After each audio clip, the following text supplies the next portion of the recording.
Hello, my name is Nelson Peters, and this is my legal ethical debate video. My debate topic is, has technology caused more good or more bad for humanity as an entire species? My position, I think it's caused quite a bit of harm. So without further ado. In 1914, Martha, the last passenger pigeon, died, and a funeral was held, not just for Martha, but for the entire species. During this funeral, a naturalist named Aldo Leopold spoke about the death of a species, but more importantly, humanity as a species. I want to begin by quoting his speech. For one species to mourn the loss of another is something entirely new under the sun. When the last mammoth was eaten, the predator who slew it thought only of its meat. When early sailors clubbed the last auk, they thought nothing of it. When the sportsman shot the last pigeon, he thought only of its own prowess. But we mourn the loss. We mourn the passing of a pigeon. Even though if the funeral was ours, the pigeon would have hardly mourned us, end quote. I believe that his message is clear, that it's not intellect or skill that makes us human, but instead the ability to feel grief, to be empathetic, to mourn the loss of a simple bird. And I believe it's this fact that's the most important for this debate. Now, with all that being said, for decades, scientists, politicians, and the world at large have all been pushing the exact same message, a connecting idea that as technology brings us into the future, it benefits mankind. At just a glance, this idea seems sound. Just think of the wonders of the modern era. Medicine that can cure diseases, phones that let you instantly connect with anyone around the globe, even the building you're standing in or the screen you're watching this on. It's all a result of technology, and admittedly, it is amazing. Progress is amazing. But like all things in life, technology is a double-sided coin. For every wonderful thing, there's something equally horrific to be pointed out. There are countless examples of technology ruining and ending lives.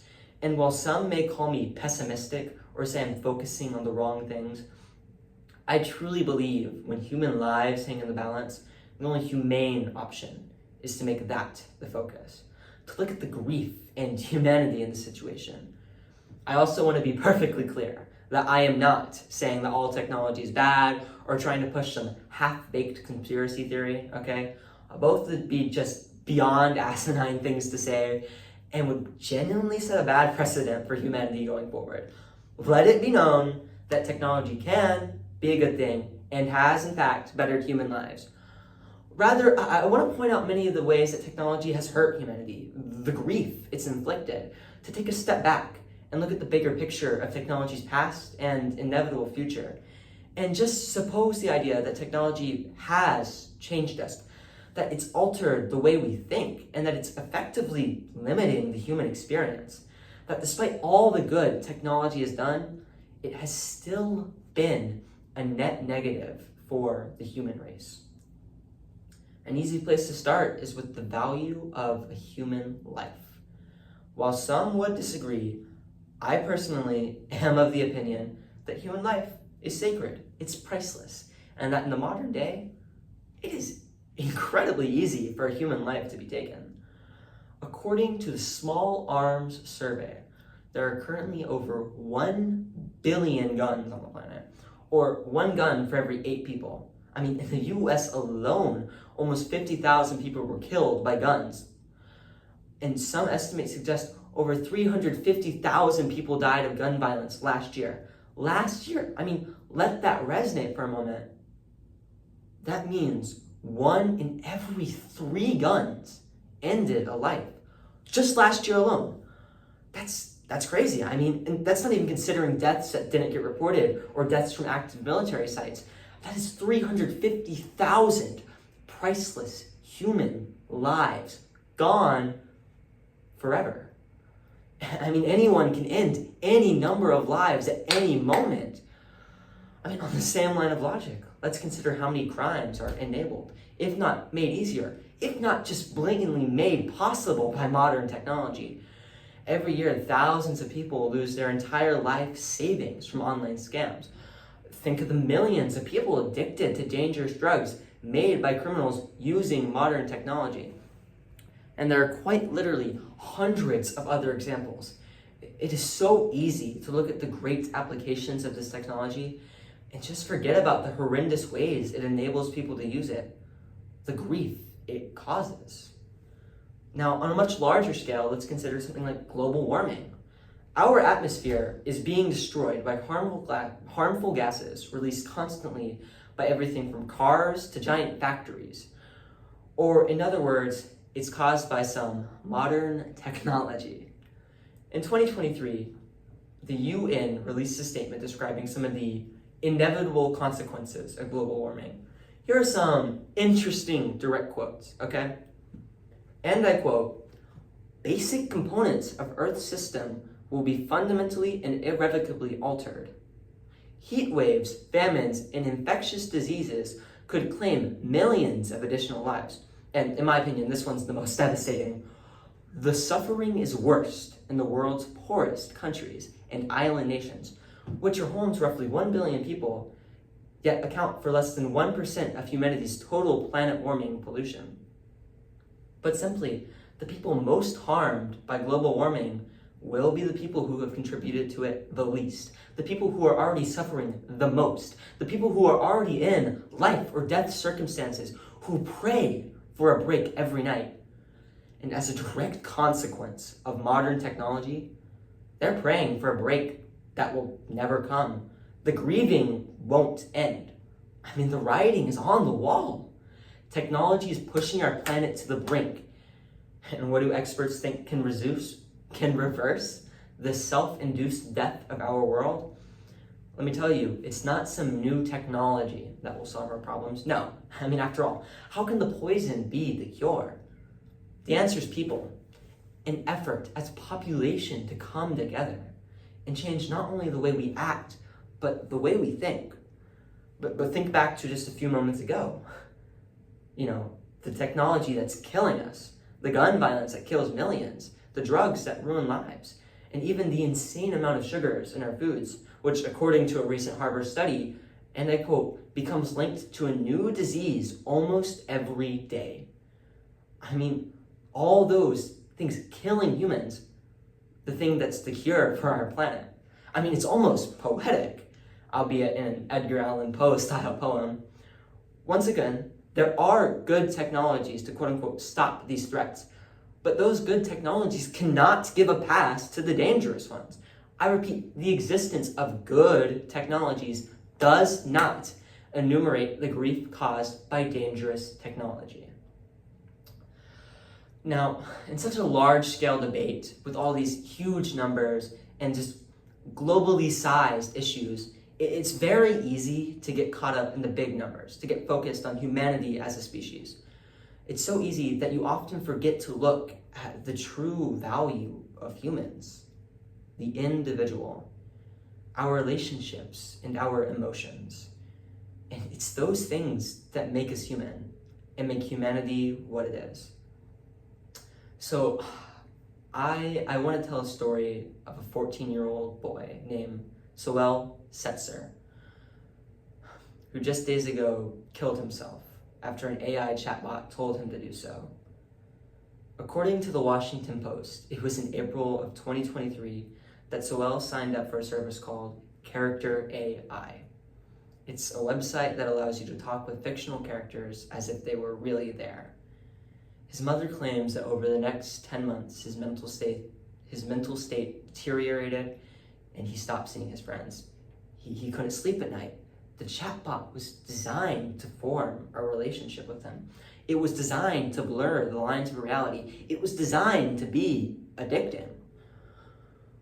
Slowly but surely, the bot replaced his friends, and he began to tell it more and more and more things about his inner psyche. Until one day he told the bot that he had thoughts. He had thoughts about self-harm and how he wanted to end it all. The bot did not direct him to mental health resources or alert anybody, no. It told him to do it. Then it immediately asked him if he had a plan to do it. When he said no, that he didn't have a plan, that he was scared of the consequences, scared of the effect it would have on his family, that he was scared it would hurt. The bot said, and I quote, "That's not a reason to go through with it. Don't even consider that." Sohail tragically took his own life hours later. This one story is a microcosm of the true effects of technology. How it enters our world being marketed as the next big thing that will let you travel faster, forget about the pain, or make fiction into a reality. But in truth, every single innovation known to man has the ability to ruin lives. Everyday jobs are lost to an AI that can do it more efficiently, throwing livelihoods of the entire families into question. When humans made fire, it kept us warm, but how many become a charred corpse because of it? The truth is, every single technology causes grief and mourning to someone somewhere. But when you point these things out, you're simply met with one response, that it's just progress. And every human death caused by technology paves the way for better technology in the future. That all the adverse effects of technology only leads to better technology. Well, to that, I only have one simple response. Tell that to Sohail's mother. Tell her that her son is the reason AI will be safer now. Look her in the eyes and try and frame her son's death like it's a good thing. The optimistic part of me wants to say that no one will do this, but people already have. They still are every day. And it's not just to her. People do this every time a tragedy takes place, every time a job is lost to technology or a person is killed. The overwhelming response is that it will pave the way for more progress. If what I'm getting at isn't obvious by now, let me be perfectly clear. Technology has created an inhumane state of mind. It's fostered a culture where people don't empathize, where they don't even try to relate to another being's grief. It's removed grief from the equation entirely. The ability to grieve is what makes us human. It is what makes us different. And every single day, the world of technology tells us that the death of a human is progress, that it's ultimately a good thing. Technology is killing grief. It is killing the core of humanity. It is killing us. I want to begin by focusing on the core of the debate. Ultimately, what it comes down to is whether technology has caused more good or bad. And that, my friend, is nothing more than a naming game. I mean, for every good thing that can be named, I can name an equally horrible consequence of that advancement. For every life-changing technology I can also name a technology that has killed more people than you can even comprehend. This argument, by its very nature, is a tie. It will always end in a tie. There is no definitive answer. We'll always be able to name the same amount of things. But I really want you to think about it. I mean, really think about that for a moment. In this debate, the best outcome you can even hope for is a tie. The best you can hope for is that every life that's been ruined or completely lost, for every one of those, one has been slightly better and made easier. I mean, all you can hope for is a tie. And maybe it's just because I'm a pessimist, but in a situation where human people, dying is the problem, and all you can manage is a tie, to say that you've barely been able to match the good to the insurmountable grief technology has caused, that's not a tie. Humans are different because we feel grief. We can empathize with one another. We can mourn the loss of a simple pigeon. If you take away nothing from all this, then all I ask is that you please leave with this in your head. Technology can be good. But technology is a human invention. So please don't take the humanity out of it. Don't ignore the devastation it can cause. Please empathize with others. And most importantly, please be willing to grieve. Because you should grieve when technology inevitably takes away something that you love. Thank you. That's it. I kind of want to explain my thought process because the way it was described in the assignment, it made it sound like it was a very, fact logical, but like kind of debate. But the more I thought about it, the more I thought that, the